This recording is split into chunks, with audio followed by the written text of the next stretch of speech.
I'm back on the back porch. Last time I was here was at night, and I talked about shadow work, but in very theoretical terms. And my guide said, Carl, you got to get more grounded and specific for people. So what is shadow work? First of all, a grab bag of techniques to bring up different sides of yourself. Do journaling, do dream work, do meditations, talk in the mirror to yourself. Notice different situations where you get frustrated. Find the things that come up that you didn't expect. And two, how to interact with your shadow parts. You can talk to them, you can become them, you can feel their feelings. Acknowledge the self, feel with them, but don't let them run your life, don't indulge them. And then you work to resolve their concerns in some way. The best way to do shadow work really is to set a goal in life, work on it, and find what comes up in your way. How does that make you feel? The mood strikes you, internal critics come up, voices in your head, memories from the past, triggers. So shadow work will often bring up your inner child, but there's a lot more going on than just your inner child. That's often the starting point, because your child self comes into this world carrying your hopes and dreams from your soul.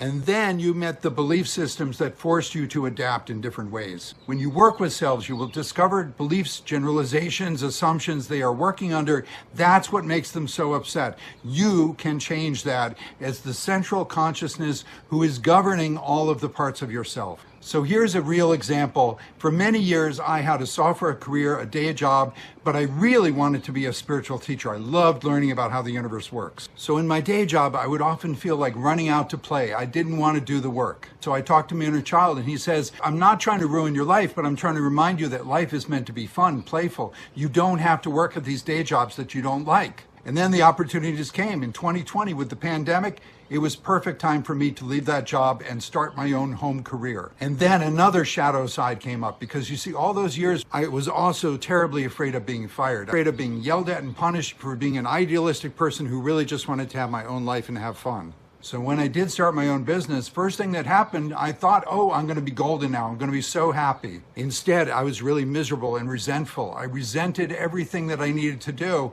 Why? Because now I was deeply angry. I was on the side of that punishing parent, that critical parent that I was putting into my employer for all those years, thinking they would get mad at me and fire me if they knew that I wasn't that into the day job. It was my anger at the world, at all the people who are violent, who are not taking care of the earth, who aren't going to listen to me talk about spiritual ideas. These days, I know that I do my spiritual teaching to change me, not to change other people. I change myself with my spiritual guidance, and I share that knowledge with those like me.